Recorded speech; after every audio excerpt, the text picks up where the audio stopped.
Support and resistance. Let's look at the basic principles of market price movement.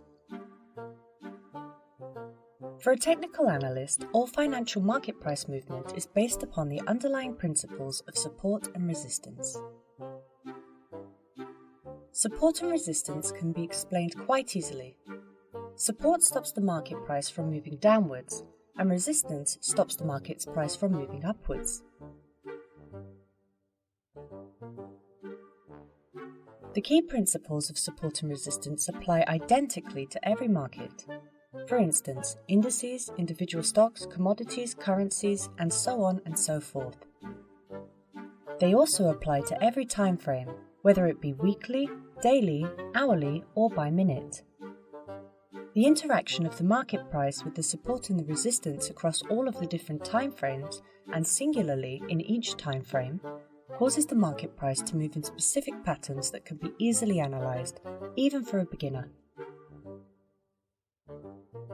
Support levels generally prevent the market price from moving downwards. However, if the support level is broken, the support will then, in turn, become resistance, and will subsequently prevent the market price from moving upwards. Resistance generally prevents the market price from moving upwards.